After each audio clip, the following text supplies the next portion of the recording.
Hall of Fame broadcaster Marty Brenneman here, and he's the best storyteller in the game, and it's time to sit back, relax, and have some laughs.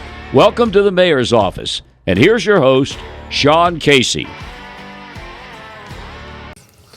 Bam, Chinch. Yes. Back at it. Back at it, brother. We're back at it. Yeah, with a preface, we've had some of the greatest baseball players of all time on this show, and I don't think I've ever seen Sean so excited to do a show, and this person is not a baseball player. So what do we got going on today, man? Dude, well, I'm excited, bro, because, you have your, I'm a huge baseball fan, but I also played baseball, but I think the little kid in me is a huge wrestling fan, from back when I was little. And this guy that we're bringing on today, longtime wrestling writer, right? He's been in the business, was in the business for a long, long time. Wrote for the creative mind really behind the Attitude Era. When you go back to WWE, one of the biggest parts of WWE. Also wrote for WCW, TNA. He's wrote a couple books. One of them, The Unforgiven. I read.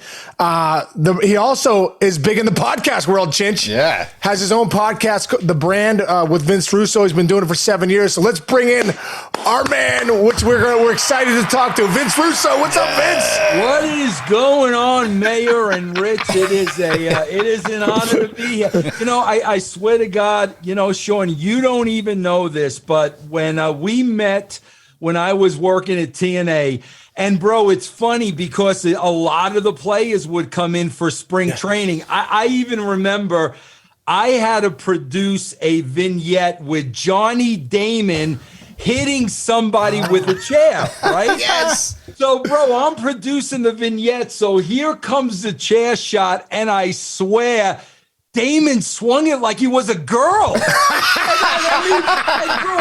I'm just there producing it, and I'm like, bro, you swung that like a girl, like you're freaking Johnny Damon. But I'll never forget, bro, when I first met you. And bro, I swear to God, when you told me that on the plane ride over, you were reading my book. Yes. Like, bro, you have no idea what that meant to me. I tell that story to this day, bro. That's great, man. I remember that, the TNA, and I think it was Curtis Granderson and I had come, and we were front row. I think even Granderson's dad was with us, but you were so kind backstage. I think, there was so many good wrestlers. Like I said, Grandy and I are sitting there, and we're kind of in the realm of, man, we're just such big fans. But I've been a big fan of yours, Vince, for a long time. Before we switch into wrestling, dude, we conversed a few years back, and we were talking on Twitter, on a DM, and we were talking about, your fantasy team, and we were going back and forth, and I had suggested at the time, you're like, hey man, can you give me some good prospects? And I'm like, man, the guy that I really liked that I saw at spring training, I was like, big time power, was Ryan McMahon. And I think that year he fell flat on his face. I'm like, oh man, Russo's never going to call me again. Exactly. If you notice, I never expect leave anymore, bro, because you cost me the league that year. I remember specifically Ryan McMahon. Well, recently he was raking. I'm like, and I think I might even send you a DM saying, "Hey, bro, 5 years later, McMahon's legit." I just want. Bro. Actually, it's so funny, bro, because last year at the beginning of the year, the beginning of the year was having a great year. I traded for him, bro, and then he absolutely crapped the bed the second half of the year, bro. So Ryan McMahon and me, bro, no, thank you, no, thank you, bro. I even think you threw Ian Hop at me. We're still waiting for him to come about. Well, what I didn't tell you was these guys are going to be really good in 7 years, bro. Really. I thought you were talking about your 2024 team, bro. That's what that's where I messed up. Exactly. Bro, I got to tell you something, though. I know this is going to be tough, bro, because I'm going to want to talk about baseball. You're going to want to talk about wrestling. Bro, I got to tell you, as a shoot, this is how much I love baseball, bro. As a shoot. Bro, I was tuned in, Rich, to MLB Network every minute of every day with the freaking lockout. Every minute of every day. And Sean, I swear to you, when the announcement came on, it was Heyman. Heyman announced it first, and it's funny, bro, because I'm following it on my phone, and the phone's ahead of what they're saying on MLB Network. That's how they work. So it comes through on the phone. Heyman said they agreed on the deal before they announced it on MLB. I swear to you, bro, I started crying. I'll give you an inside scoop as to why that happens, okay? There are, especially during like trade deadline or any type of breaking news situation, there are a million of those jerks out there who do fake accounts. So actually, a few years ago, there was a fake Ken Rosenthal account that said David Price got traded to the Red Sox or something like that. We posted it, and it wasn't even Rosenthal. Lucky enough that a couple hours later, it turned out to be true, so the guy got lucky. But that's why you see when you're watching, you're like, wait, what? Heyman already said this. Why are they so behind? It's because you got to fact check. It was about 2 minutes after the fact that they announced it on TV. There but you go. I swear, bro, I started tearing up. I was so happy baseball was back, man. Please. I know, me too. I think we were all feeling that same way. Get baseball back. Hey, listen, talking to you and listening to you, and I know you love baseball, and you're a huge San Francisco Giants fan. How is that? How is that evolution? How is Vince Russo such a big San Francisco Giants fan when I know you grew up in Long Island, New York? Bro, my dad, New York Giants, Polo Grounds, bro. Right. My dad grew up in New York. My dad was at the Shot Heard Around the World game. Yes. And he stayed loyal to them when they moved to San Fran in '58. So I grew up a Giants fan. Wow.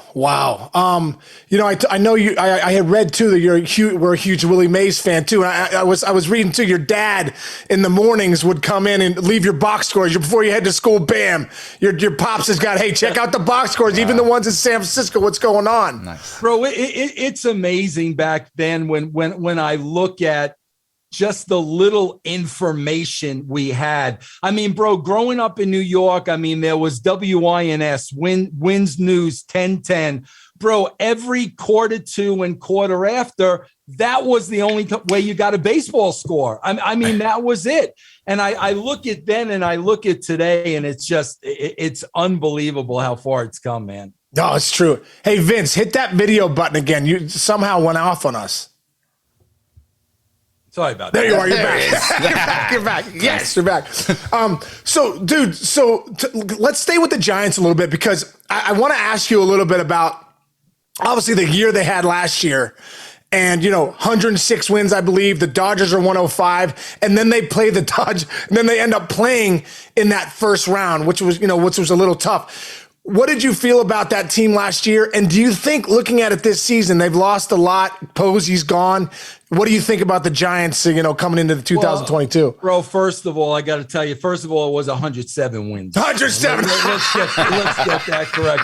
Bro, I got to tell you, man, that when I was sitting there, bro, Game 5, and the Giants and Dodgers were neck to neck all year long. Game 5, 2-2. Bro, when he punched out Flores on that check swing, right? I literally couldn't move for 30 minutes. I'm like, you cannot end the game that way, bro. You can't. And then, bro, that's what made it worse. So then, the whole offseason, that check swing is all you're thinking about. Then we go to the lockout, and it's like, bro, we ended the freaking season on that check swing. Let's get back to work. But Sean, I swear, I've learned one thing about baseball, especially with the Giant teams from 10, 12, and 14, and especially with the team last year. And I want to hear what you have to say about this. I swear, bro, as a wrestling fan, I've seen so many teams, man, where they just bring in superstar after superstar after superstar. I mean, the Dodgers have done that year after year after year.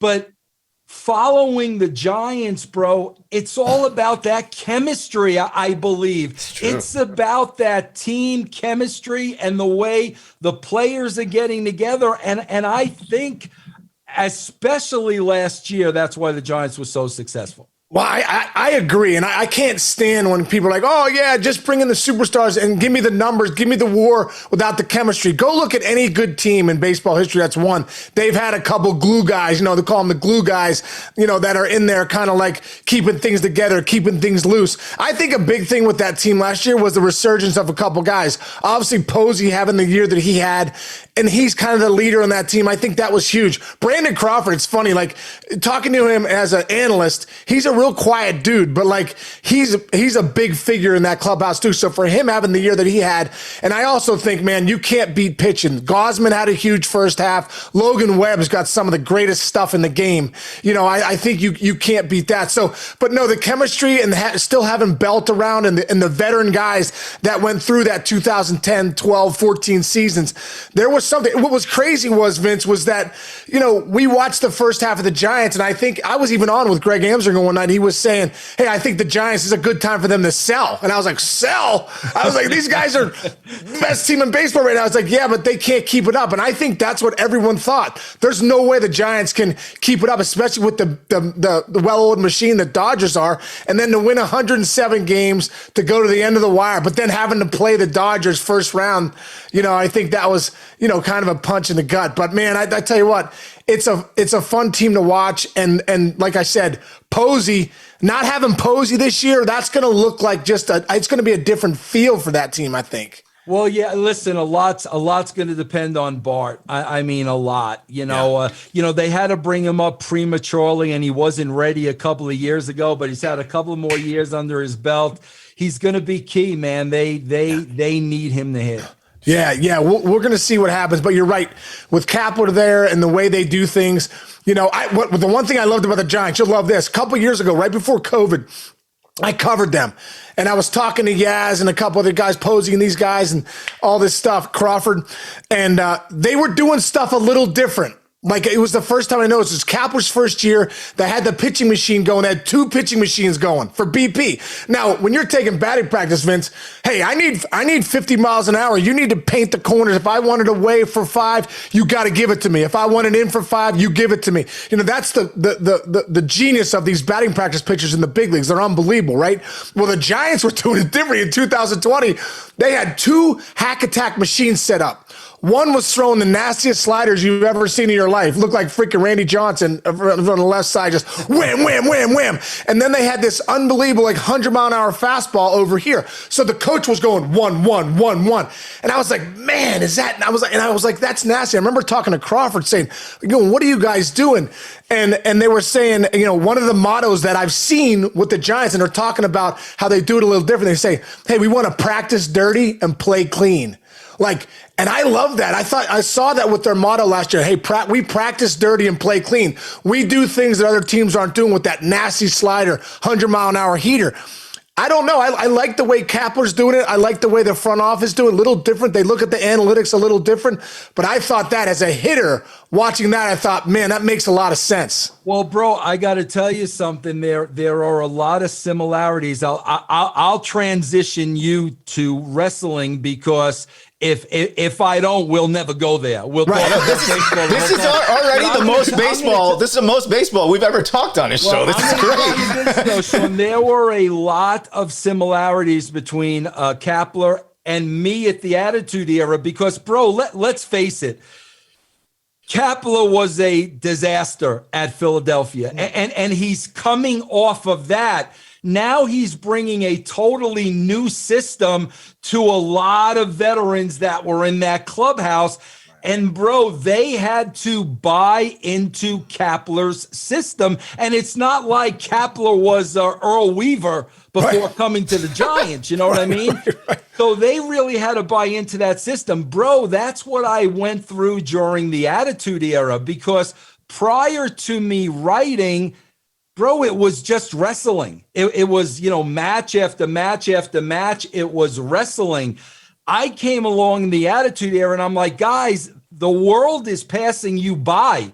We've got to mirror society. We've got to mirror what's going on now in real life. And that's when, with Austin and The Rock and the characters and the cutting edge storylines.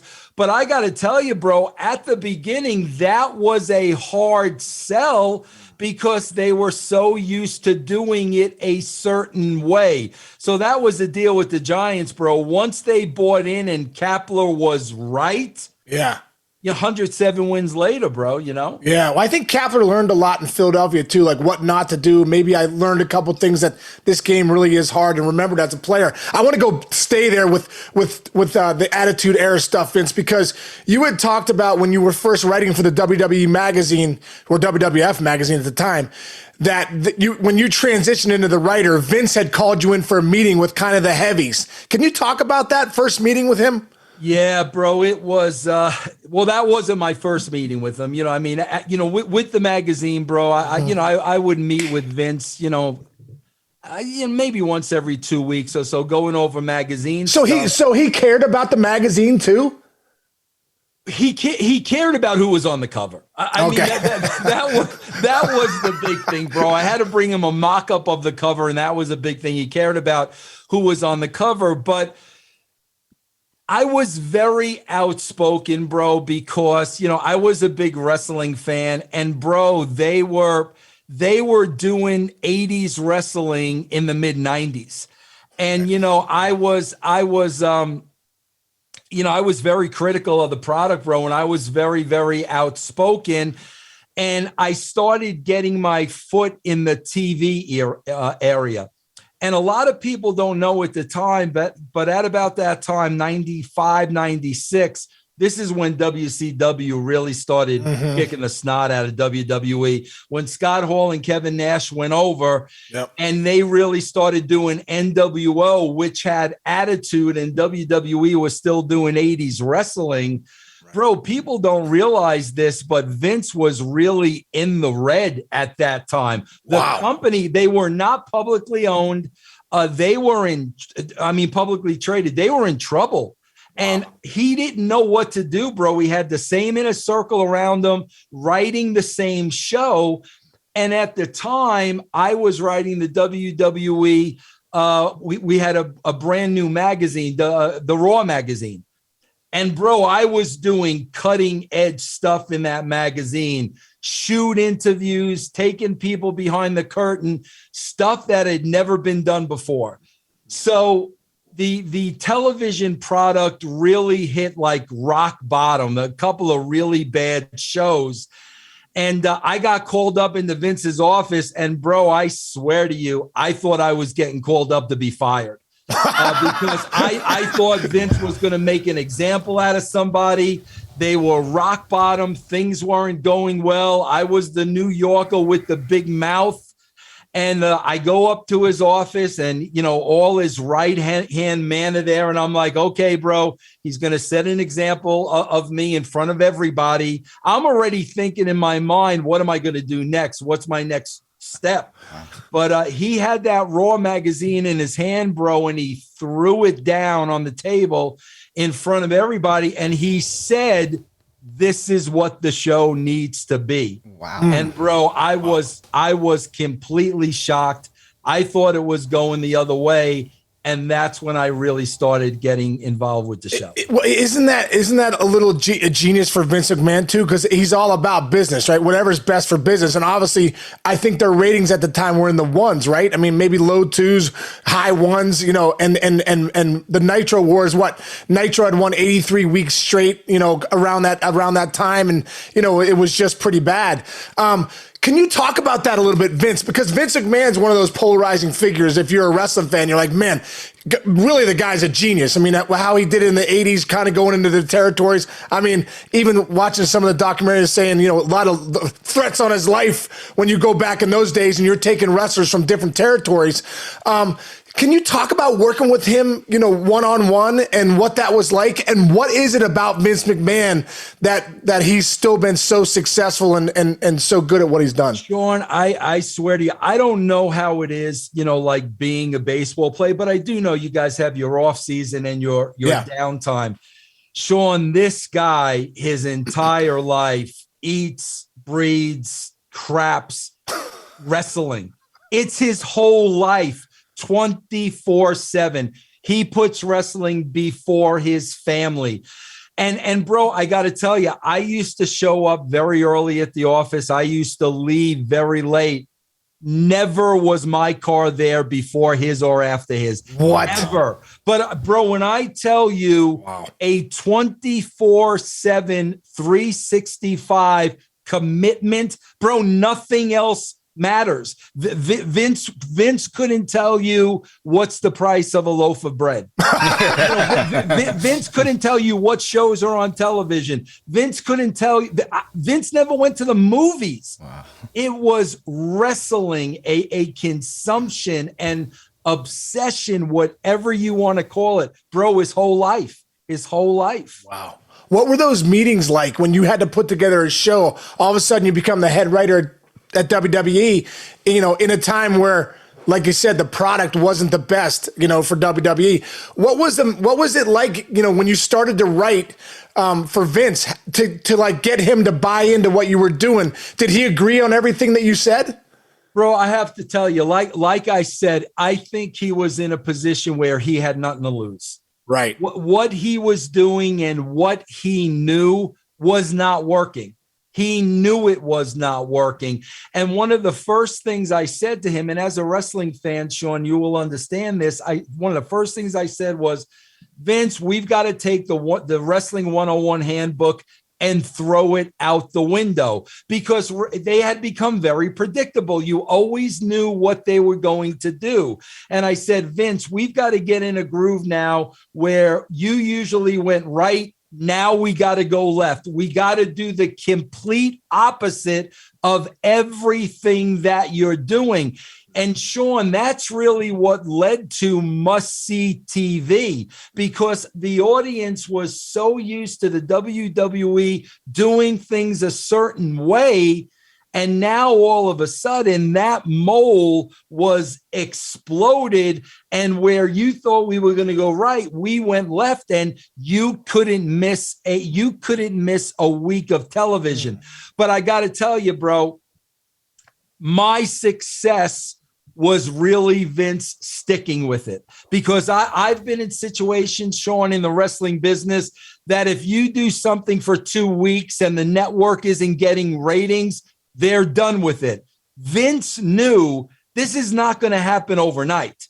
This is a totally different mindset and a way of doing business, and we've got to stick with this. So the fact that he stuck with it and really let it develop and mature, I mean, I'm very, very, very thankful for him for that, because a lot of other people I worked for never gave things a chance. Wow. Can you, we were talking before about producing the sports that I produce, but can you take us through that process of how do you produce, especially you were changing the game the way we were talking about how the Giants have to change with the new manager.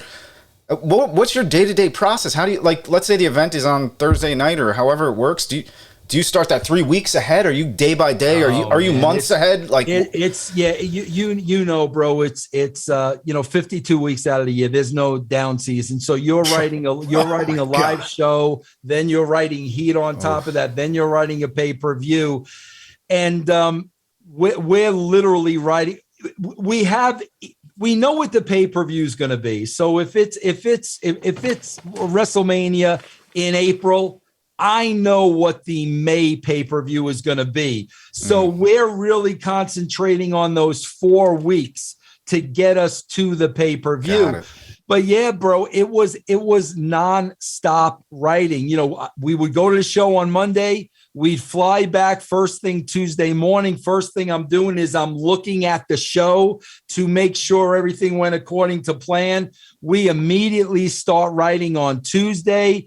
On Wednesday, me and my partner, Ed Ferraro, would get together and we would write the entire show in a day. Thursday, we would go to Vince's house, present the show. That's where Vince would add his touches. Wow. We'd go back, make Vince's adjustments, go back to Vince on Friday, finalize the show, be on a plane Saturday, headed out to the next show. Wow. It was nonstop, 24/7. Sounds like Bill Belichick. Like that's like an NFL football coach. Yeah, it's crazy, man, crazy. Vince, when I look back at that time too, I think one of the things that started to change at WWE, I think that you brought along too, was I know Vince is a big, whatever moves the needle, like the big time, back in the day, the Hogans and the guys that move the needle, the big time stars. It felt like for you brought something different to that locker room. You started to bring, the storylines of, hey, all these guys matter. Let's start bringing the storyline where, we're getting, Triple H and HBK, all these guys that weren't necessarily stars at the time. We're giving them a push. Am I seeing that right? Oh, absolutely. 100%. Sean, I was lucky because JR was talent relations. Right. So JR put the roster together. So when I would get that roster from JR, I knew every single one of these guys deserved to be on the roster. No different than spring training right now. Who's going to make the team? Right. These were the guys that made the team. JR put the best he could find together.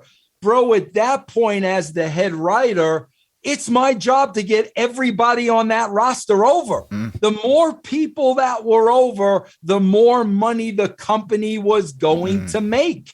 So, I utilized every single name on that roster because they earned the right to be there. Now they needed my help to fill in the blanks, give them character, give them storyline, so everybody on that roster would get over. I want to talk about a couple of those guys because I think at the time when you were there, Stone Cold Steve Austin had just come over, I believe from ECW, and he was and the character at the time was the ringmaster, right? And it was kind of crazy looking back, like you got Ted DiBiase talking for Stone Cold, but yet Stone Cold's probably cutting some of the best promos in the history. And I think during that era, he was really one of the guys that carried that company. Can you take us back to that thought process of Stone Cold and the character he became and just, what it was like being backstage with him? And what is he like, Vince, as a person? Bro, I could tell you like so much with that. And it's, bro, I got to tell you, like we talk about Vince, like being a genius, bro, make no bones about it. Vince took a lot of chances. I mean, he mortgaged his entire life when he took this over from his father, and it could have went belly up and he could have had nothing. But I don't know, bro. Like at the time Austin came over from ECW, I was writing a lot of promos for the guys. So when we would get a new talent, I would have to sit with Vince and see what Vince's vision was. So Austin comes over. And I sit down with Vince. Okay, Vince, what do you want for Austin? And his exact words to me was, Austin is never to say a word. DiBiase's to do all his talking. Now, bro, I was a fan of Stunning Steve Austin at WCW. Right. And I knew, bro, Vince had no idea of who Austin was or what he was capable of. And I remember sitting there and I'm like, bro, are you sure? Like, have you ever heard Steve Austin cut a promo? He goes, I don't want him talking. So, bro, to give Steve credit, he was on me every single week. Vince, you got to give me a promo. You got to give me a promo. You got to give me a promo. And I swear to you, bro, as I'm writing the show, there was an opportunity to put Austin on headsets sitting on color, a very small window. So, bro, I sneak Austin on color because keep in mind, Vince doesn't really want him to talk. So I'm kind of trying to do this through the back door. Bro, we get Austin on color, and in 5 minutes, Steve Austin made himself a multi-millionaire. Wow. And he took that 5 minutes, bro, and knocked it out of the park. And at that point, he could not be denied. And bro, here's a really, really funny story, man. And you'll appreciate it. Again, when I tell you about Vince, like these are the things that people don't see. So, bro, we get to the big King of the Ring where he's got that big match against Jake. Yes. He pulls me over. He goes, Vince, I want to run this promo by you. Bro, he runs Austin 316. Yes. And I said, Steve, like, bro, that's it. That's it. So he goes out there, he cuts the promo, Austin 316 says, I just kicked your ass. And I'm watching this promo, and bro, there was certain times like that where I knew, like, that's it, right? So, bro, I run back, to the office. I put Austin on the magazine cover. It was a gritty black and white shot, and the blood, he was bleeding, and the blood was in red. And I put there, the headline read Austin 316. So, bro, I got to get Vince to approve this. Right. So now I go over to the TV studio, because Vince was always at the TV studio. He was an announcer at that point. And I'm waiting because he's got to approve this cover. So I finally get in there and I show him the cover. Right. And every time Vince would take the glasses at the end of his nose, and then he'd look at you above his glasses like this. So he's looking at it, and he's looking up, and he goes, what's this Austin 316? And I said, Vince, he said that at King of the Ring. Vince, it's going to be huge. And bro, he looked at me and said, I don't get it. I don't like it. Take it off. And I literally changed the headline of that magazine. Bro, when you look at how much money Austin made in T-shirts alone, but see, so like those are the kind of things where, I mean, from a business point of view, like, yeah, bro, Vince knows how to make money, but he never really zoomed in to the intricacies of the product and the characters. And, thank God Austin stuck with it and made him $1 million, bro. Yeah. Wow. What the 316, did it come out huge on the next night on Raw? Like, was everyone holding up signs? How did that stick? I think it just stuck, bro, by him believing in it and saying it over and over and over again. I think that's how it stuck. Wow. Well, it's stuck huge. And also, so Stone Cold becomes a huge character. And I know that, and probably the biggest heat ever was when Vince McMahon, became like the blue collar versus the white collar. They had that big feud. And obviously, can you talk about that? Because I know Vince really had never gotten in the ring before. He was always the announcer, all that stuff. He was never really in the ring. How did you get Vince to get in the ring? And like, how did you get Vince to do some of the bumps that he took were unbelievable?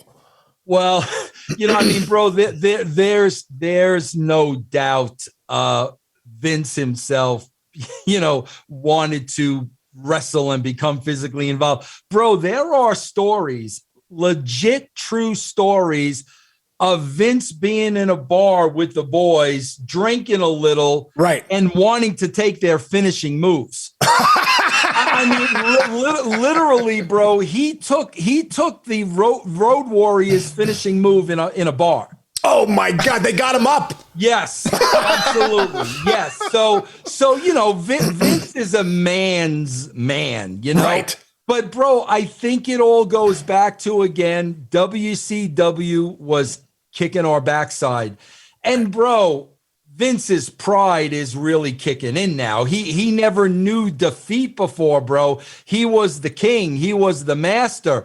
I think once it got to that point, bro, he was willing to do anything. Wow. If it meant being a character on TV, if it meant bumping, if it meant being physical, I really believe that once, his ego was challenged, he was willing to do anything. And I give him credit for that. I give him a ton of credit. Even coming off the cage, the one time bumped off. I mean, just for being as old as he was, obviously Vince in such great shape. But I mean, if I jumped right now, Vince, onto my ground, I'd be like, we got 911, come get me ASAP.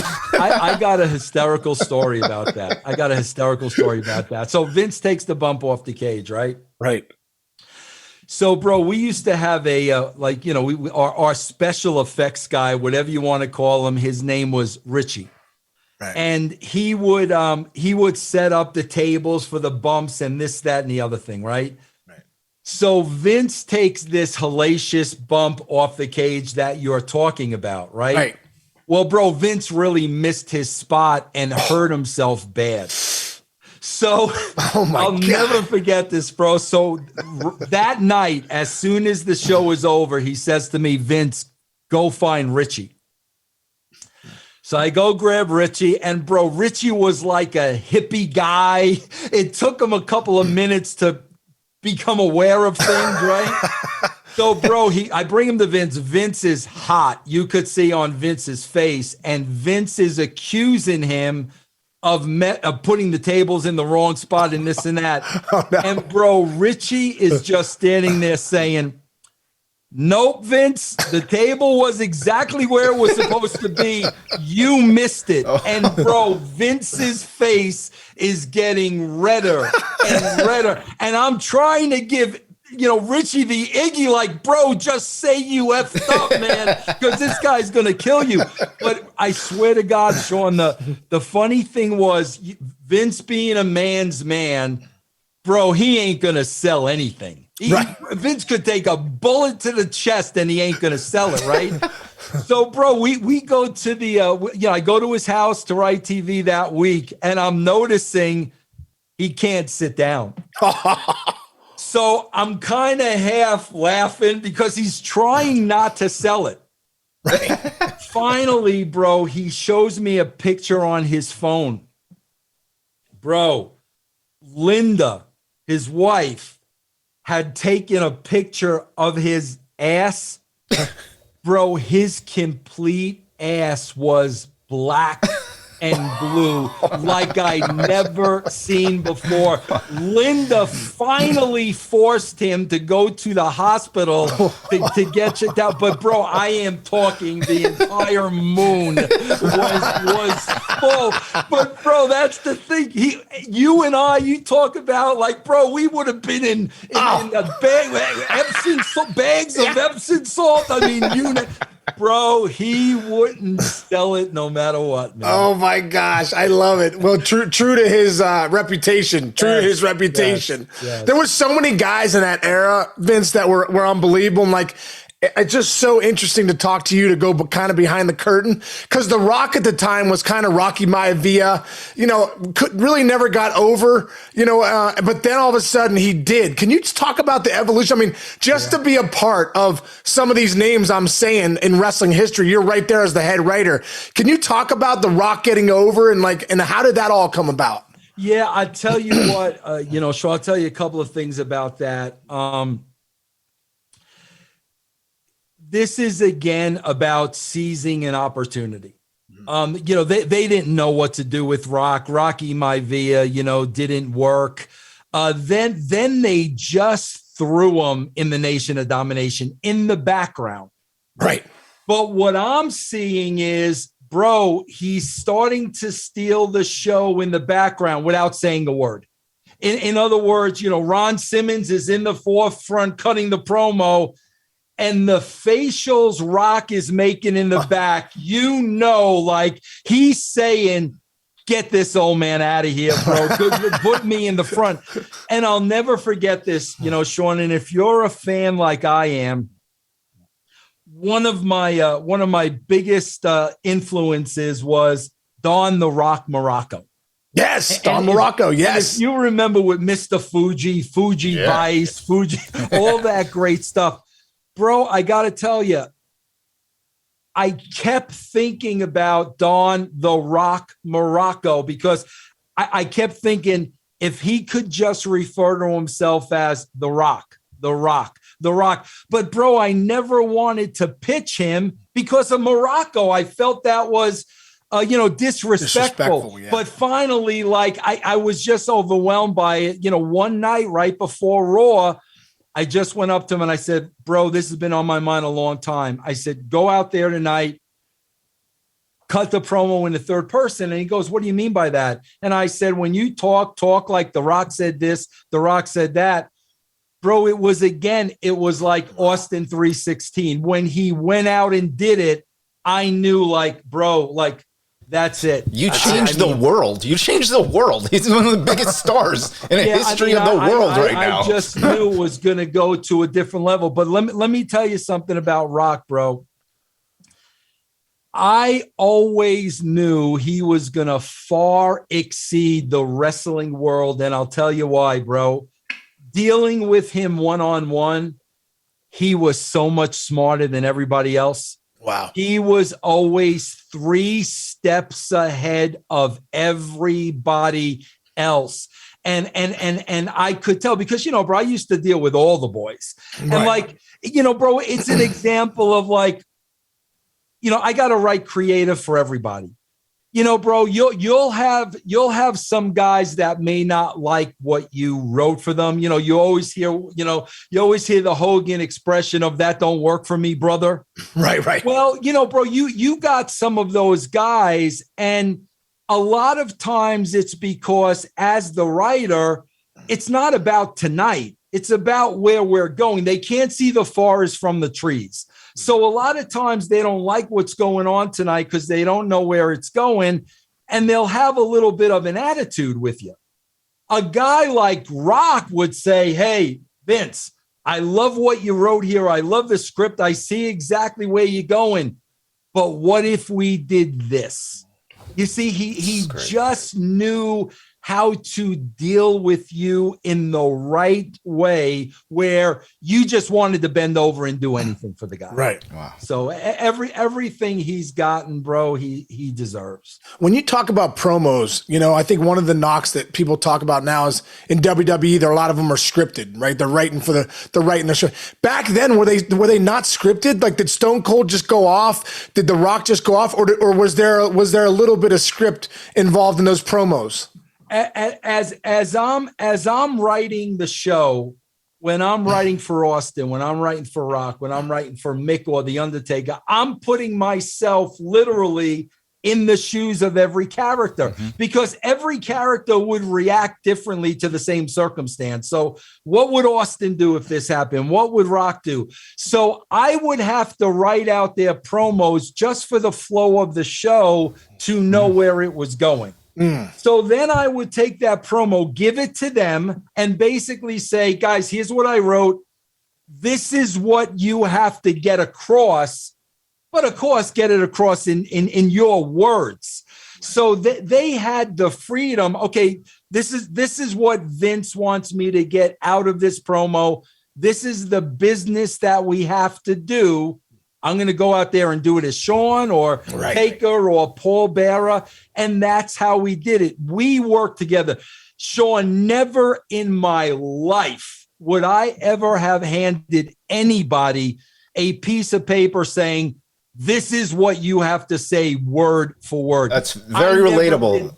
To production on a sports side. Nobody, if I walked up to Sean, right, back in the day, the reason we got along so well is like, you don't say, hey, go say this. That's the number one rule with all these guys. The talent has to buy in to what you're doing, and the relationships you probably made with those guys is why then you get that explosion of greatness, right? It was a team effort. There's no question about it. It was me working with the talent. It was not me telling the talent what to do. It was really a collaboration. How that disappeared, bro, I have no idea. You have so many people in the WWE today that they're cutting a promo on the defensive. You can see it. There's no emotion whatsoever because they're just memorizing and scared to death to say the wrong thing. And you can see it when they're cutting the promo. And if you memorize a promo, because I've got to get every word in, bro, your personality, your emotion, that's going to go right out the window. And guess what? Every single promo is going to be the same. And that's exactly what you're getting today. Yeah. I know, I think he's better now on the mic, but Roman Reigns, right? You could feel that from Roman Reigns. Like, man, it doesn't seem like he's like bringing it from the heart. It seems like somebody wrote this for him, And you can tell, bro, like if you know Vince as well as I do, when Vince is feeding them lines. I'll never forget prior to the head of the table, bro, Roman Reigns is cutting a promo, and during the promo, he says, suckering succotash. And I'm like, bro, that's Vince. Like that came, and it's like, Vince, do you not know that a guy as cool as Roman Reigns would never say that? Like, come on, bro, give me a break. Oh my God, so good. Who was the best on the mic for you? The best on the mic? Well, bro, I got to tell you, like, they were all great, but I'm really going to give you two people, and one guy never ever gets brought up, and I don't know why, but the first person obviously is Mick Foley. Like, forget it. Wow. Forget it. I mean, the three faces of Foley, where he could come out and be Mankind and Dude Love and Cactus Jack. I could not sit down and write a promo for Mick because I'm what's in his head, I can't relate to. But man, I will tell you another great promo nobody talks about. And bro, I believe perhaps the greatest storyteller ever in the business was Percy Pringle, bro, Paul Bearer. Wow, Paul Bearer. Oh my gosh, could he tell stories and make you understand, and so emotional. And that was the thing, bro. These guys were so great. I'm not going to sit there and write a promo for them word for word. I would just tell them, this is the business. This is what you have to get across. Then they would come up with it, shoot it off me, and we would go from there. Bro, it's funny because you will hear a lot of people, bro, listen, there are a lot of people out there that hate Vince Russo. And a lot of people, quite frankly, hate me because they actually believe I was the character I played on WCW. They actually think I was that guy. But like, you'll always hear, oh, Vince, it was easy to write the Attitude Era because you had such talent. Bro, what they don't understand is when you have talent like that, Sean, bro, you got to write up to their level. Their level is so high. You can't write below their level and bring them down. So you got a guy like Austin and The Rock, and bro, you got to keep raising the bar and raising the bar.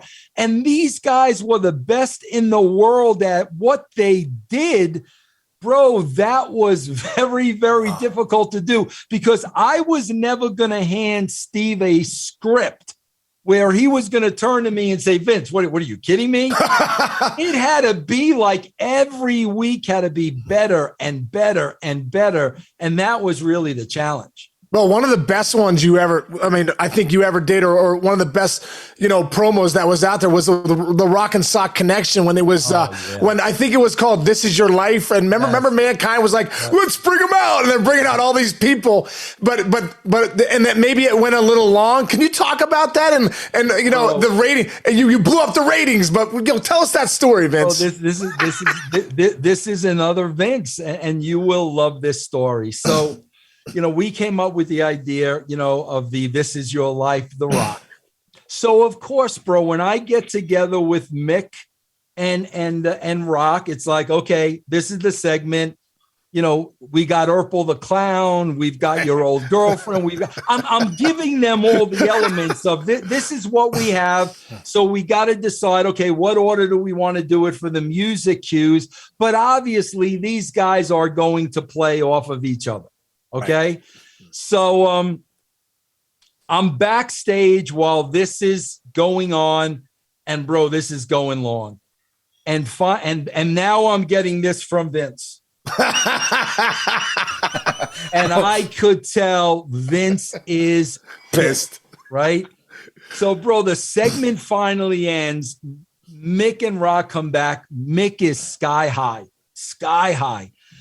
So, Vince, what'd you think? Yeah, I said, bro, I thought it was phenomenal. I mean, I was, what did Vince think? And I said, bro, Vince is not happy. Just go to the locker room, So, bro, I swear to God, the next day, we're in a production meeting going over the next day's show, right? Bro, we're in one of these rooms where, the door is like a window. Right. So I'm in the production meeting, bro, and I swear to God, I keep seeing Mick walk past the window, pacing. So finally, man, the meeting ends and I go out there and I said, Mick, what's going on? Vince, the segment drew an 8.4. Oh my God. The highest segment in the history of wrestling ever. Man. An 8 point. Bro, when I'm telling you an 8.4, Raw is drawing like a 1.5 today. Yeah. Right. But he's pacing back and forth, bro. He can't wait to tell Vince because he wants. So, bro, I swear to God, Mick just can't wait to tell because he knew Vince was pissed because of the length. So, bro, he finally goes in there. Vince was getting ready to leave the office. He goes, Vince, last night that one segment, Marine Rock, 8.4. Bro, Vince did not sell it, would not give Mick the satisfaction. He just said, like, very good, Mick. I'm glad to hear that. And the look on Mick's face, because he was so but bro, Vince would not sell it because he knew exactly what Mick wanted. Oh my gosh, that's so great. That's so great. Were you ever worried about Mick Foley? Like, because when I want, obviously the Hell in the Cell when he gets thrown off by Taker, but I'm just saying stuff like that was always, I was like, man, this guy's crazy. Were you ever nervous about what Mick might do for his health? Bro, I swear to you, I will never forget this. You talk about the Hell in the Cell match. First of all, bro, you got to understand, like, as the writer, right, bro, you need to write the finish. Because you need the finish to get to the next part of the story. What they do in the body of the match, they lay out. Right. So Taker and Mick are laying that match out all day. We know what we need the finish to be, but what they come up with in that match, I have no idea till I'm watching it like everybody else. So, bro, I'm watching this match from the gorilla position in the back, and I am horrified. So finally, bro, Mick gets stretched out. The trainer is waiting for him right on the other side of the curtain, and I'm waiting there too. So, bro, I'll never forget, he's wheeling Mick to a private room. Bro, his teeth were through his lip. Like he looked like he had been through a war. To the point, bro, I was really, really worried about his health and his well-being. So, bro, finally we rush him back to the room. We got him stable. He's there now. The trainer leaves for a second and it's just me and him. And I look at him and I'm like, bro, are you out of your freaking mind? And bro, I'll never forget this. Teeth through his lip. I mean, beat to hell. He looks up at me and he says, Vince, was it better than Sean's match? Oh my! That's all he cared about, bro. That's all. And I said, bro, are you? That's all he cared about. Was it better than the match that Sean had with Taker, bro? Oh my gosh. Unbelievable. Unbelievable. My God, man. That is unbelievable. Yeah. And for anybody that's listening that doesn't know about the match, they were on a Hell in the Cell. How high is that, Vince? Oh God, I don't even know. 30 feet at least, 25, something like that. And he told the Undertaker, Mick Foley said, throw me onto that table down there. And I think Taker was like, what? He's like, just do it. And he threw him, and everyone thought he was dead. But what an unbelievable story, bro. That's unbelievable. But see, that's the thing, bro. And that was the beauty of it. Like all the guys that I work with, they all had such separate personalities and psyche, because I got to tell you, bro, part of my job, Sean, that a lot of people don't understand, I don't think this really goes on today. Bro, I had to be a psychologist half the time because as I'm writing these scripts, I have to know how they're going to respond to it. I've got to know what they're going to like, what they're not going to like, because at the end of the day, I really have to get them to do it. So like, I really had to understand the psyche of how each and every one of these guys thought. And man, they were all just so individual, and their minds all work so differently. And, bro, that's always a challenge because see, that's the one thing, Sean, it's so much different than baseball because baseball is a team. You are relying on your teammates. It's the complete opposite in wrestling, bro. Everybody is an independent contractor. There is no team. Everybody is competing for the spot.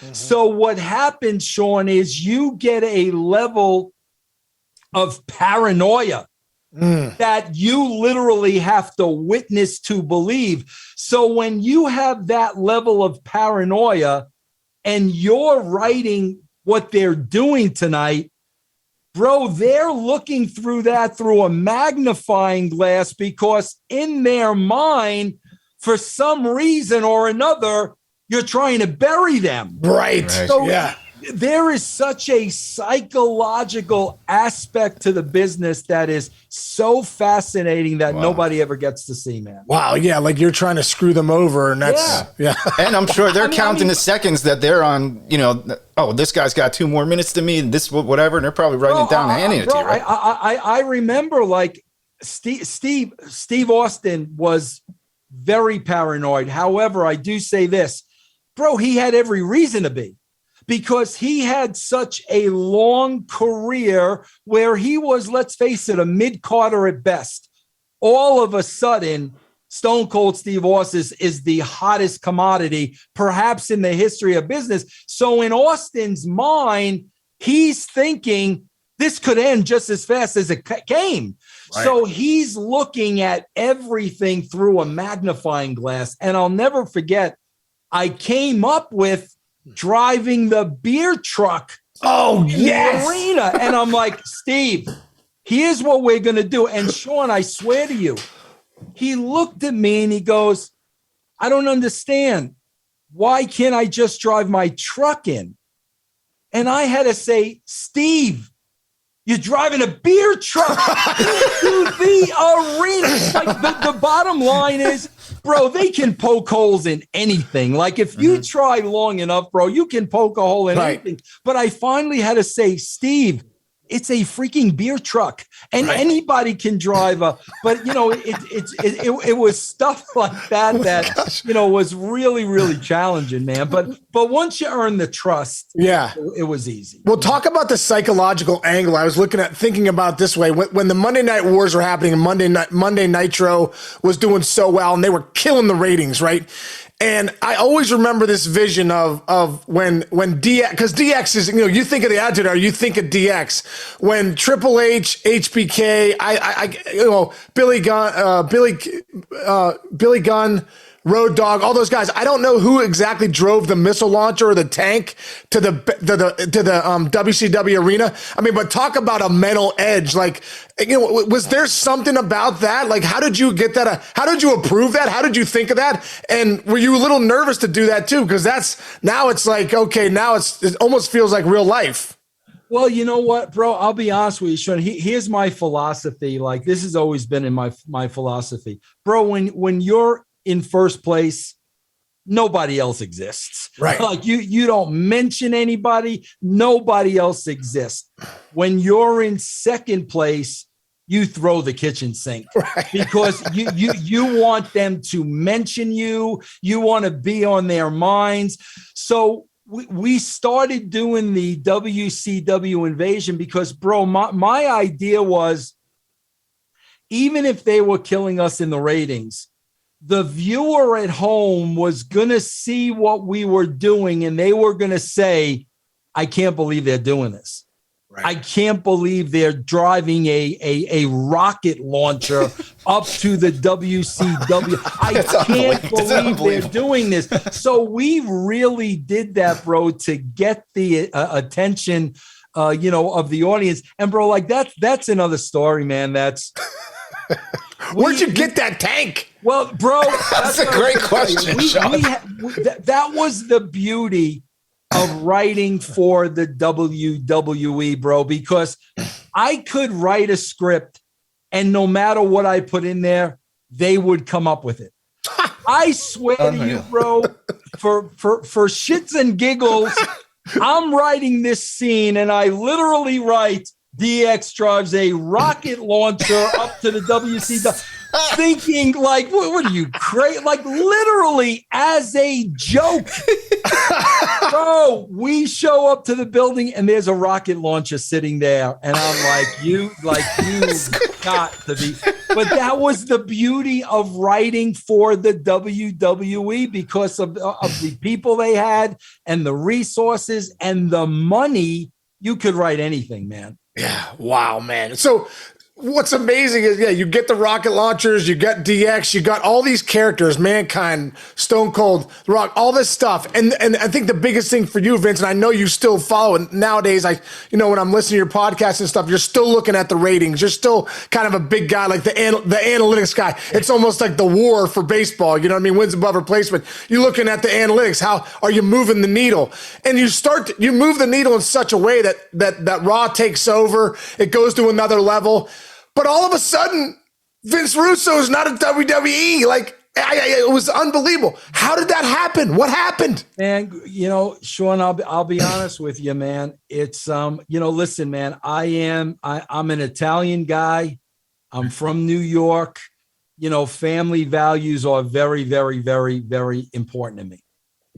And what happened was this monster was really starting to consume my life. Yeah. I mean, every bit of it, every passing minute of every day. And bro, at the time I had 3 young kids. Right. And bro, I was also starting to question, I really, on a personal level, I really cared about Vince McMahon. I really cared about his family. And I started questioning myself, does Vince McMahon really care about me? Or am I kind of just the cash cow? Because that was starting to affect me, because it's really hard to tell when Vince is sincere and when he's not. It's really hard to tell. So I literally was at the verge of like a breakdown because I was so burnt and I had given everything I possibly could. So my wife was basically raising my 3 kids on her own, and we had no family around. So what I wanted to do was I wanted my wife to be able to move back to her hometown. And, whether I just saw her and the kids on the weekends, whatever, but I wanted my wife to be around family. Okay. So I go in Vince's office and to have this heart-to-heart with him. And I just said, Vince, listen, man, I'm never at home. This job has consumed me. I just want to move my wife closer to my family, her family. It won't affect the job or anything like that, blah, blah, blah. Bro, he looks at me straight in the eye and he says to me, he goes, Vince, I don't know what the problem is. You get paid enough money now. Why don't you just hire a nanny to take care of your kids? Bro, game over. Like that was it, Sean. Like that. Right. He told me right then, I didn't mean crap to him. My family didn't mean crap. What I was going through meant nothing. It was all about his business. And bro, when you're a very proud Italian family man and somebody tells you to your face, I don't give a crap about your family. All I care about is this company. It was game over. I knew at that point, as soon as those words came out of his mouth, I knew I was gone. That was it. Wow. Yeah. Wow. No, but so after you leave WWE though, Vince, like, that moment, I mean, that must have been crazy too. All those years, all that, all the time that goes into that, just, moving on as quickly as you did, but you end up going to WCW not soon thereafter.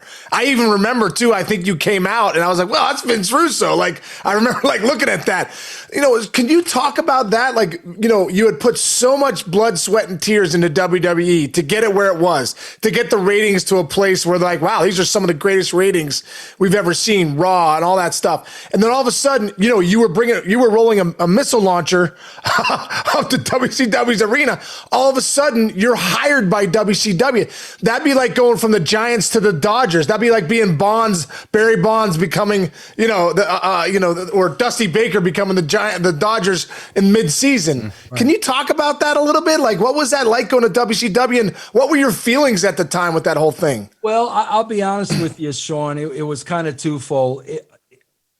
Part of the appeal was because now the WWE was kicking their butts in the ratings. Right. So part of the appeal was the challenge. Could me and my writing partner, Ed Ferrara, could we go to WCW, right their ship without Vince McMahon? That was the challenge. And we had a game plan in place. We knew exactly what we wanted to do.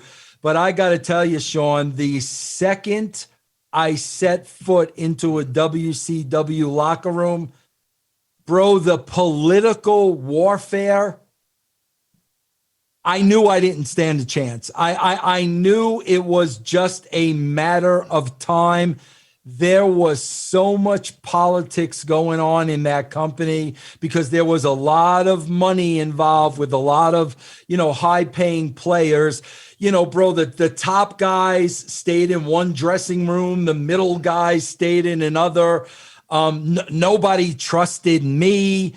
I just knew that it wasn't going to work out. And obviously it didn't, but I don't regret making that move at all. Do you look back at your time with WWE that Vince McMahon was the decision maker and really nobody else could tell him yay or nay, and you kind of had his ear?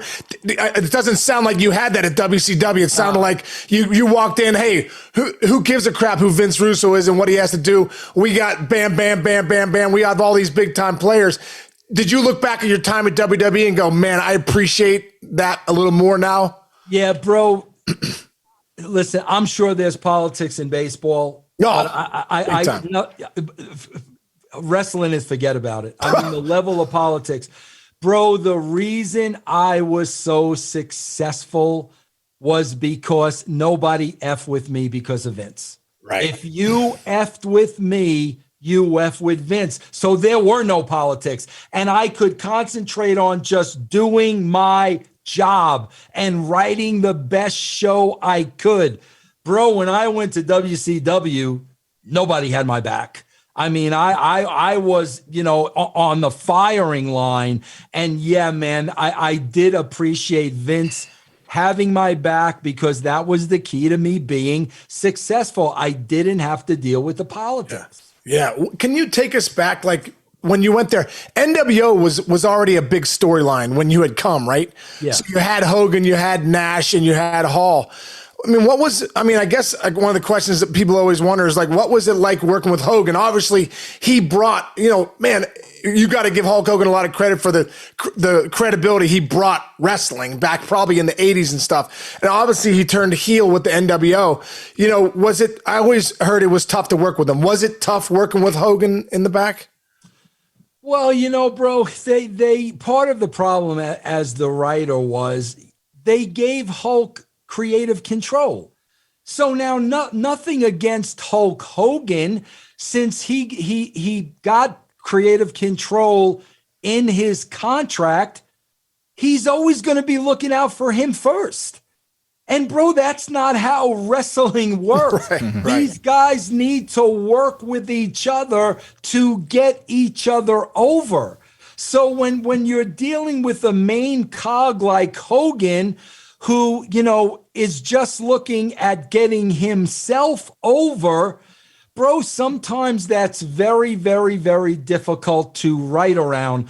Plus, Eric Bischoff had given out a lot of guaranteed contracts. Mm-hmm. So if these guys didn't want to do something, they weren't going to do it. Like it was still getting paid. So at that point, as the writer, now you're on plan B, plan C, plan D. Whereas with Vince, I'm writing the A plan and I know that's the show we're going to be producing. Right. Right. Wow. Well, also too, with the egos involved too, like especially with like, you had so many different guys, Flair, Scott Hall, Nash, the Four Horsemen. I mean, there's so many different people. Was that part of it too? Like, how did you get a show together for Nitro?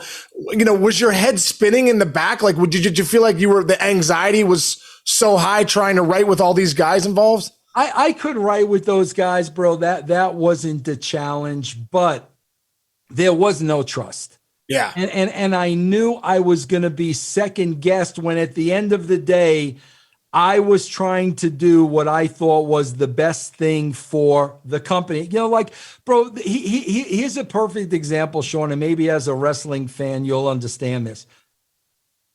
Right before I came to WCW, they had a main event, Flair versus Hogan, and it was a match. And it was the main event.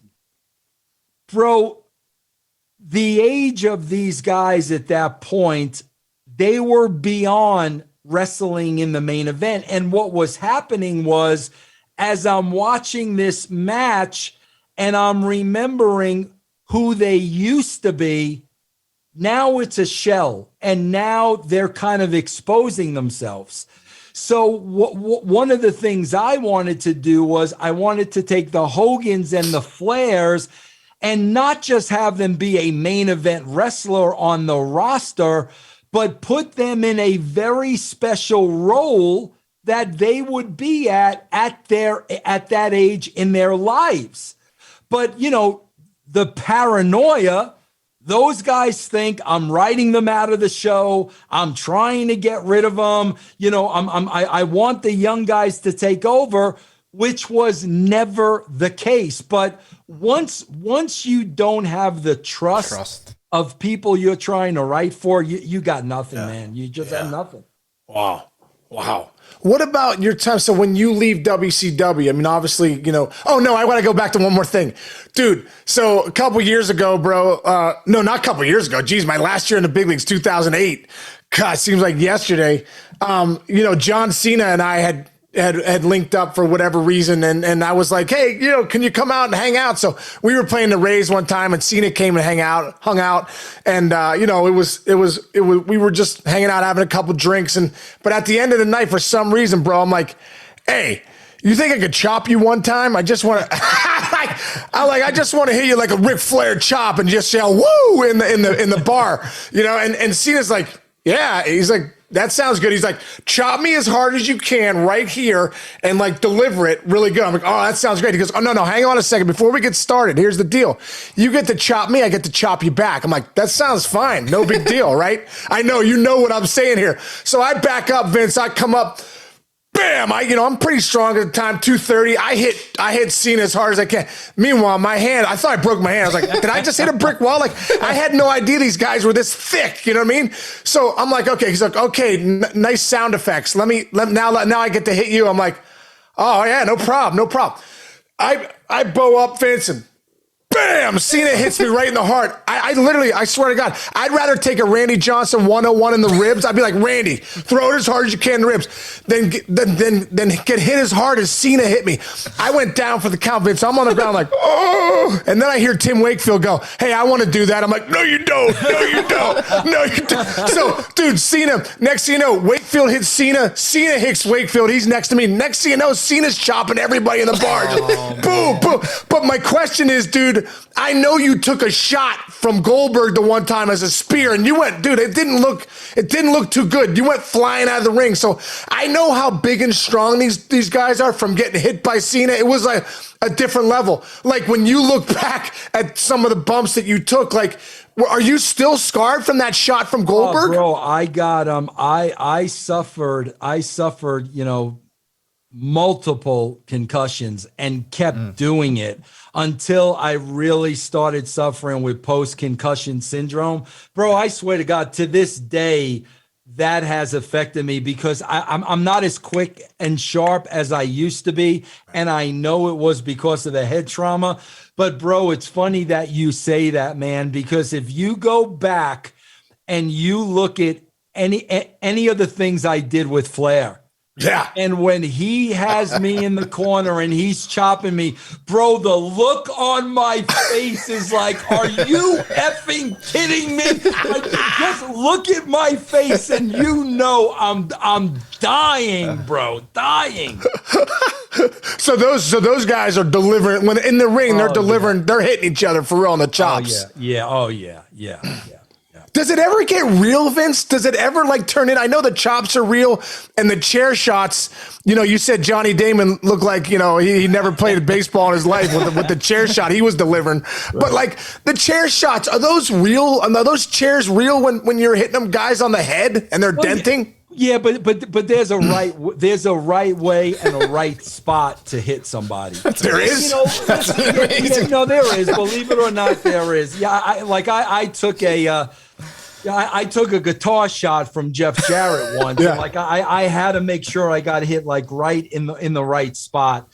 But you know, listen, man, guys get hurt all the time, and the head trauma. And again, back then we didn't know what we know now. Right. And I mean, so many guys to this day are still are living with that. And man, I just wish we were as educated back then as we are now. Can you talk about that a little bit? Like the lifestyle, a lot of, you know, following the guys that died before 40 of professional wrestlers is phenomenal. It's absolutely phenomenal.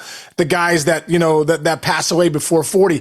Can you talk about that lifestyle that these guys, you know, and maybe the lifestyles of guys then and the lifestyles of guys now? Are they still driving to places? Are they still drinking beers in the cars? Is it still the craziness of that lifestyle? Yeah, you know, Sean, you have to realize, like a lot of people, you know, steroids.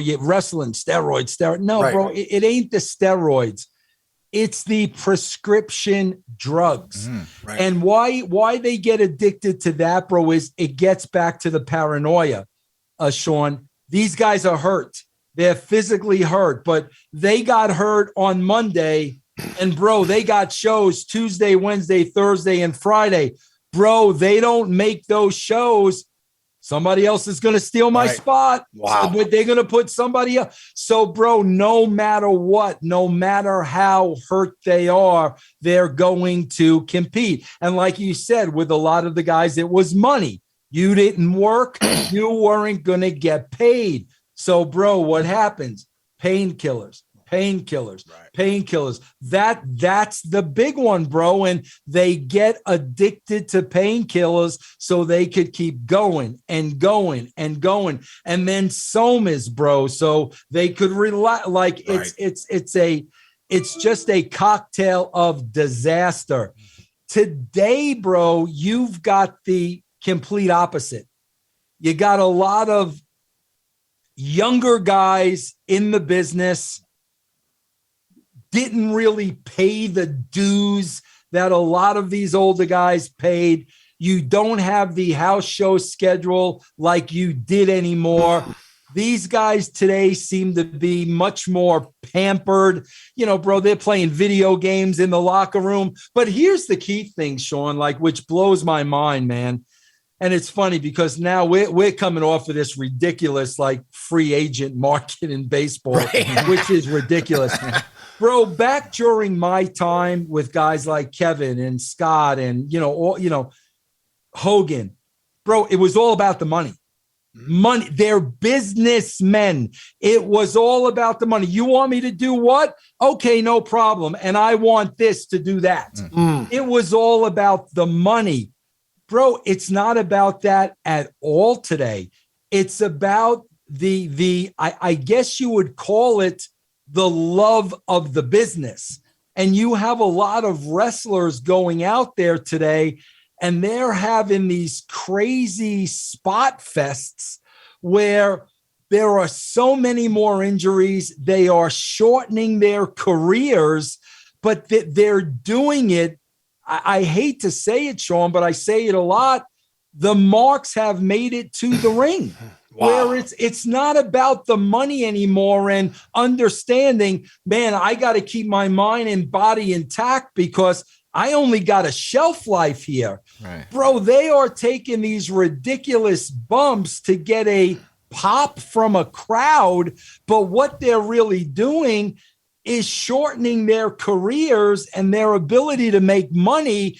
And that's going to be a problem for them in years to come. It is amazing the risks that these guys take weekly. I mean, just flying out of the ring, everything's off the top rope now. I mean, it just diving through onto the cement. It just seems like, wow, every week you're seeing that. It's not like you used to see it at a pay-per-view. Yeah, and it's showing it's a work. It's a work, bro. Big E just broke his neck on a suplex on the floor. Bro, if you would have done that in the ring, the guy probably wouldn't have broken his neck. It's like, what are you doing and why are you doing it? It's a work. Wow. Nobody's supposed to get hurt. Yeah. Are there guys out there now, like if you look at like comedians in the 80s, they were comedians and then they were just going to be comedians. In the 90s, comedians were like, all right, I'm going to be a comedian for a few years and then I want to be Seinfeld. Are you seeing a lot of guys now who are like, oh, let me do wrestling for like 4 years and then go become The Rock, go become Cena, and go become a movie star? Well, you know what? I don't think they're thinking that far ahead. I think that they are so caught up in the fandom of the business. And like I said, man, they just want to go out there and pop a crowd through spots, literally putting their bodies on the line. I don't think they're thinking that far ahead.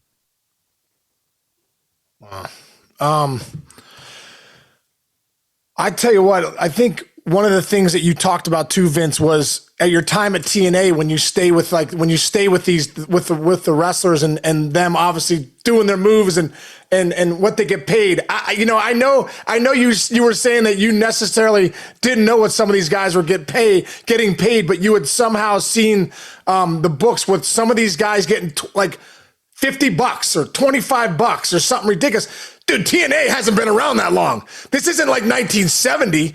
This is like recently. Like, wow. What is behind that? Yeah, it was. I swear to God, it was when TNA first started and Jerry Jarrett, him and Jeff were running it, and I got a hold of the payroll. Bro, the way I look at it, every time a wrestler steps into the ring, bro, it could be for the last time. Because if one move is miscalculated, you could wind up like a Big E and you're done. So I got the payroll one time and bro, he was paying guys like $25 for a match on TV. And I remember I looked at him and I'm like, Jerry, you can't pay these guys that. Like, what are you doing? And he laughed at me and he said to me, Vince, what are you kidding me?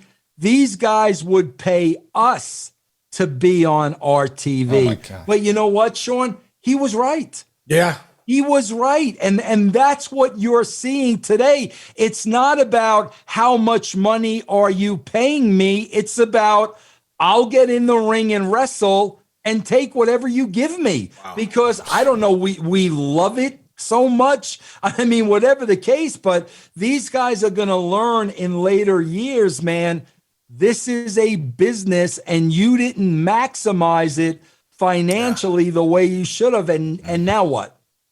Well, this goes right into my next question of obviously we just had a CBA with baseball, with the players and the owners. And obviously there was a lockout and everyone's like, oh man, I can't believe this, the greedy players, greedy owners. Hey, listen, back before the union was put together in 74, 76, Kurt Flood, all those guys back in the day, you had no rights. I remember Ken Griffey Sr. telling me, he's from Donora, PA, right here outside Pittsburgh, big steel mill town. Stan Musial's from the same town, right?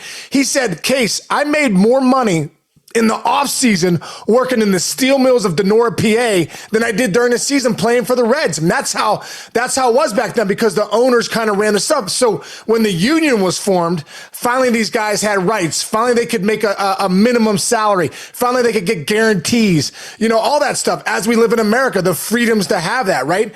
I look at wrestling as so archaic. It's 2022 and we're still having these crazy conversations of guys putting their lives on the line, their bodies on the line.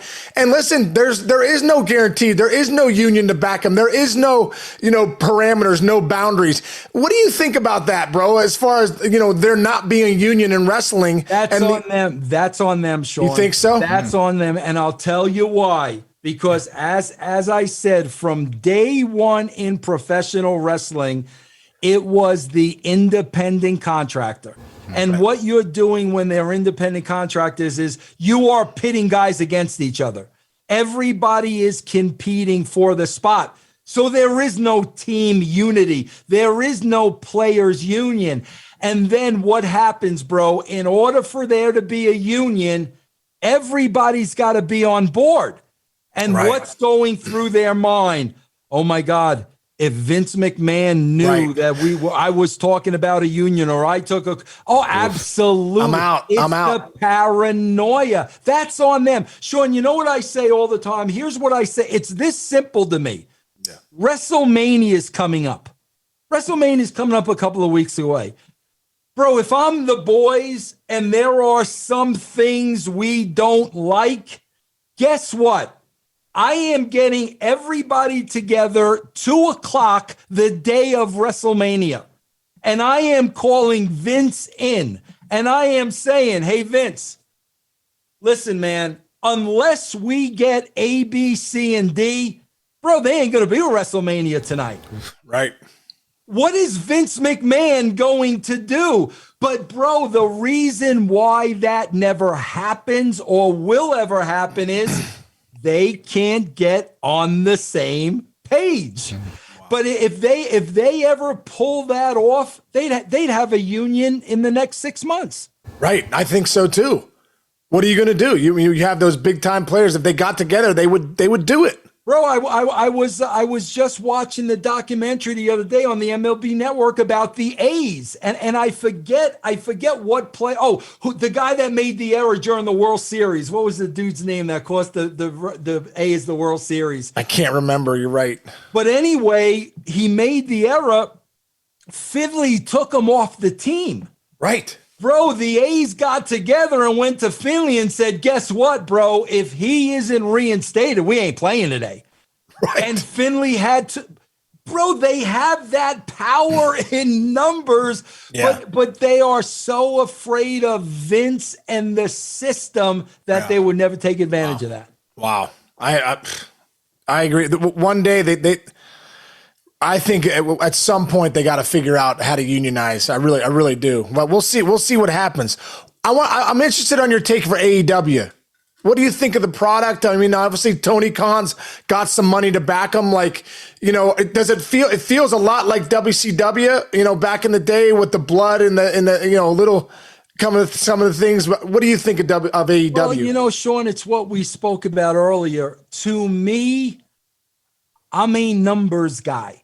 Yeah. You get in whatever type of business you get into, the idea is to get as many people to buy your product as possible. I do a podcast, russosbrand.com. I want as many subscribers as possible. Right. That was the success of the Attitude Era. We knew we had the wrestling fans. They weren't going anywhere. We got to go get the rest of the world. What does it take to get the casual viewing audience member?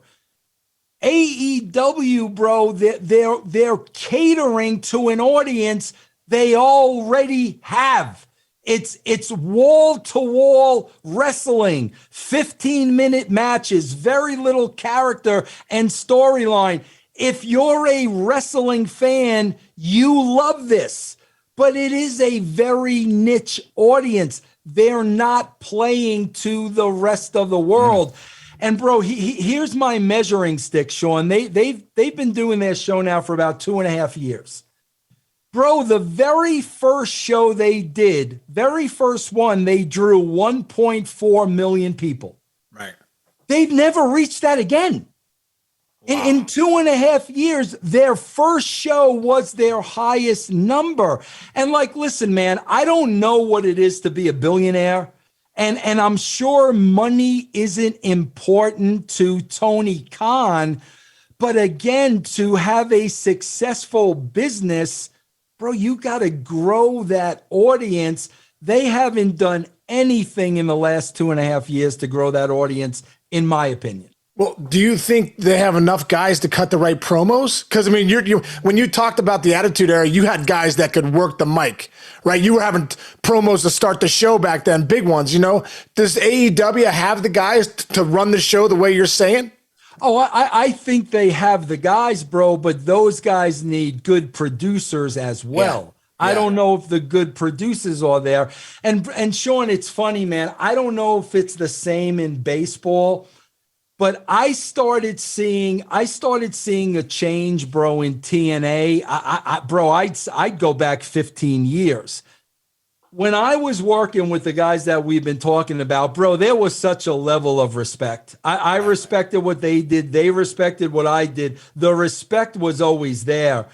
Bro, when I was working at TNA and these 20-something kids started coming in, bro, the one thing I was finding out, Sean, was they knew more, that they thought they knew more than Vince Russo ever knew. Mm-hmm. Right. So while I'm trying to help them and get them over, there was no respect. Their attitude was, bro, who have you ever beat? Right. So my attitude was, fine, bro, go out there, do whatever you want to do, because you're never going to get over. Mm-hmm. I wasn't going to deal with these 20-year-old punks that didn't have a clue. I think that has bled over to AEW. I think you've got that same young mentality where you have guys like Tully Blanchard and Arn Anderson and Jake Roberts and JR that are trying to educate these kids. These kids think they have it all figured out. So the veterans say, well, screw you then. Go out and do whatever you want to do. Yeah. Sounds like the United States of America right now. It's everywhere. Well, but I can't imagine. Does that happen in baseball, Sean? I can't imagine rookies coming up not listening to the veteran. I can't imagine that. No, it happens. It happens. And, it's funny because, I even looking back, there's certain guys. And what you say too. I remember there was a rookie that came up. He was a closer in college. He came up. They called him up too fast. And, we started kind of crushing them, kind of like just as like the initiation stuff, but fun stuff, you do the rookie stuff. But I remember him coming back at everybody, hey, you don't know who I am and blah, blah, blah. I just dominated Division I baseball. Like, dude, this ain't Division I baseball. This is the show. I mean, there's some freaking guys night in and night out. You're going to get handed to. You keep throwing that slider. One night you don't have it. That thing's going to be left up. It's going to be 450 feet in the gap. You know what I mean? So I remember when guys reacted like that and they would disrespect the veteran guys when guys would try to help them, they weren't around long. Well, it's just the way it goes. But that's the difference. Tony Khan is everybody's friend.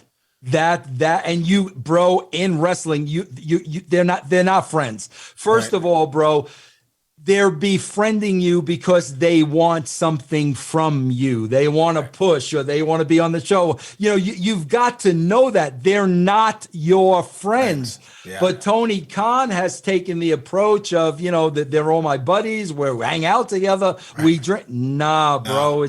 It doesn't. Vince ain't going out drinking with the boys, bro. Right. Vince McMahon, man. Right. Yeah. A couple more questions, and one of them was about the pop. CM Punk, obviously, all these years he leaves WWE, and for years at the WWE, all the fans are yelling, CM Punk, CM Punk. Then he finally comes back with AEW. And when he comes out to the Cult of Personality, I don't know. I've seen a lot of pops in my day, not as many as you have probably, but seeing CM Punk and the pop that he got when he came to AEW, I got two questions over here. CM Punk being back in the mix in AEW, does that move the needle? Obviously, he's been around a little bit now. And also, too, what's the best pop you've ever seen that you can remember? Well, bro, I'll tell you this. CM Punk moved the needle the first show, and then since then it's been status quo. Not the fault of CM Punk. In my opinion, bro, the creative has not been there for him. He's become another name on the roster. And bro, think about it. Sean. Bro, we wrote a television show. My writing partner had written many other television shows before he came to Raw. There is a craft and an expertise. and an art to writing a television show. Bro, what does Tony Khan know about writing a television show? Right. Nothing. No, you can't just write a television show. You got to know how to write for characters and how to write story arcs and beginning, middle, ends, cliffhangers, going in and out of commercial. You've got to know how to write TV. He's got zero experience writing TV. So you get a guy like CM Punk, you've got to give him the material. If he doesn't have the material, his reputation's only going to carry him so far. The biggest pop, bro, I ever think I heard, and this took some convincing too, was I will never forget when The Undertaker kidnapped a very innocent Stephanie McMahon. Right. And it wasn't the Stephanie McMahon we know today. It was Stephanie McMahon with the pigtails. And, you saw Vince the father for the first time, absolutely desperate, afraid for his daughter. He was going to everybody for help. Finally, bro, Shamrock tried to help. Shamrock got cut off. The only person Vince could go to was Austin, his biggest nemesis. And of course, Austin cut the promo on him, this, that, and the other thing. So finally, bro, Taker's out in the ring. We got Stephanie up on the cross, and we're ready to sacrifice her the whole 9 yards. There's no hope. And we hit Austin's glass. And bro, see, that's the thing. That took such convincing because he's Stone Cold Steve Austin. Right. And I had to say, Steve, you got to understand, for as much as you hate Vince McMahon, she's in this position because of him. She's innocent. She's a young virgin, innocent girl who's now paying the penalties because of the man. So I kind of had to coax him into doing it, saying, no, bro, this is what you would do. And you got to see a little bit of that. Austin had a heart, just a little bit. But that was a huge pop that night. I'll never forget that. Oh, my gosh, bro. That's so great. This is so great. Vince, this has been so great. We the last thing that we do here in the mayor's office, we do a thing called 9 and 90. Chinch has a couple questions for us. I'll answer first, and you'll answer on the back end. Just a fun thing that we do, brother. Let's do it. All right, here we go. Hall of Fame baseball broadcaster Marty Brenneman here. It's time for 9 in 90, the most ridiculous segment in all of sports. First question, Sean, are you better at arm wrestling or thumb wrestling? Oh, I'm one of the best thumb wrestlers going. I dominate my daughter. She's 11, Jillian. I get her and boom, boom, boom. And if she has me at any point, I just bring in like the tag team partners. You bring in your other fingers. Yeah. What do you got, Vince? Yeah, no, listen, I don't have the guns to be arm wrestling anybody. I'm a writer, bro. I'm not a wrestler, bro. So I'll go with the thumbs. At least it's an even playing field. Nice. All right, Sean, this is an interesting one. Between Hogan, Nash, and Hall, who would have made the best baseball player, and what position would he play? Hogan, Nash, and Hall. I think Kevin Nash was a good basketball player. I feel like he was a good athlete. So I'd have to say Nash would, and he would play. No, wait, Nash is too big. Hang on a second. He's taking this very seriously. No, I think Nash would. He played first base. First base. He's big enough. All right. Bro, if you got a buzzer effect you could put in after this, you got to hit the buzzer on the mayor there because, bro, growing up, Hulk Hogan was a great baseball player. Hogan was a great baseball player growing up, bro. Absolutely. Wow. There's a famous picture. He went on Arsenio Hall, and he was like 6'2" in like 6th grade or something, and he said he hit a home run every time. I remember seeing that. He was a great baseball player. All right. Chinch, before you go to the next question, this is the first time we've ever done this in 90, but I got to come in for one more thing. Okay. Vince, can you just, with Scott Hall just passing, can you just tell will there ever be another Scott Hall? Yeah, God, no. God. I got to tell you, Sean, I'm a guy, whether it doesn't matter what it is, whether it's an actor or whether it's a sports, celebrity, whoever it is. Bro, the one thing I love is when I watch somebody, a professional, that's the absolute best at what they do. In other words, they are so good at what they do and so comfortable, it was God-given. Like, perfect example, Frank Sinatra. I mean, come on. Like, listen, the best at what he ever did, having audiences in the palm of his hand, not breaking a sweat. I look at Serena Williams. I mean, come on. Like, that's who Scott Hall was. Wow. Scott Hall was the ultimate professional wrestler. It's what he was supposed to do. It's what he did, and he did it the best in the world. And you might see flashes of things here and there, but that whole package, I think that legendary professional wrestler is long gone, man. I think they're becoming dinosaurs. He was the best at what he did, man. Wow. Okay, awesome, man. Thanks. I had to ask you that. If I didn't ask you, I'd punch myself in the face. All right, go ahead, Ginge. Okay, moving along.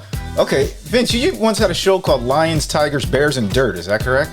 Yeah, still have it. Okay, there you go. Okay, sorry. Case, in honor of Vince's show, which of those three animals would you have the best chance of surviving an attack from? A lion, a tiger, or a bear? The best attack would probably be the bear. Could handle the bear. I'm as hairy as him, and we would just lock up. He'd think I'm a bear. He'd run the other way. What do you say, Vince?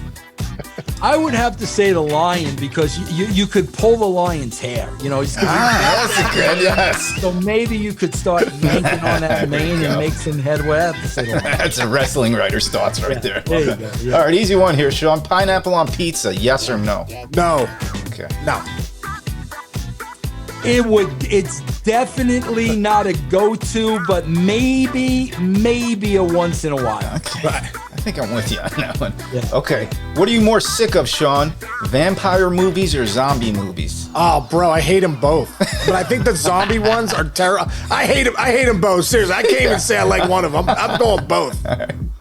I'd have to say vampires, if done correctly, like The Brood. Vampires could have a cool edge. Yeah. So I'd have to say I prefer the vampire over the zombie. I don't think I'm with you there. Okay. What would you rather be able to do? Which one of these two things would you rather be able to do? Sorry, Sean. Speak every language in the world, or eat anything you want without getting fat? Oh, I'd speak every language in the world, bro. That'd be unbelievable to be able to do that. I could control like what I ate. I'd be like, all right, you know what? I'm gonna eat, salads for the rest of my life. But I'd rather be able to talk all the different languages. Well, I could tell you, I do not have the same discipline as the mayor. So I would definitely take the freedom of shoving down my gullet whatever I wanted to at whatever time, without question. I would eat like lasagna for Give like me the 9 New York straight pizza. days. Yeah, the lasagna. Exactly. Yeah. All right. Okay, zip-up sweatshirt or pullover hoodie? No, I'm a pullover hoodie guy. I like the zip. They're all right, but the zip-ups, but pullover hoodie. Yeah, I'm a big-time pullover hoodie, definitely. There you go. Okay, 2 more. Pick your favorite villain out of these 3, Case.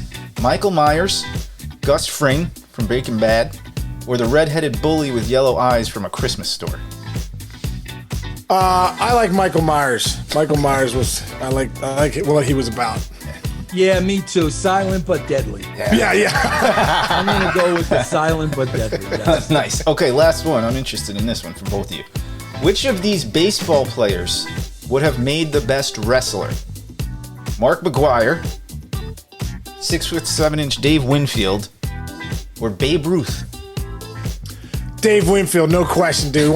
He was drafted in the NFL, NBA, and I think I'm getting that right. Yeah, and 5 MLB. NFL, AFL, ridiculous. NBA, ABA. And these guys are some of the best athletes in the ring. I think Dave Winfield's one of the best. Yeah, I would have to agree with that, bro, because it really does come down to, being an athlete. And, out of that bunch, I would think that Winfield was the best athlete. I agree with that. Babe could have been one of those guest guys, though, right? Like when you would bring in somebody off the streets and get their ass kicked.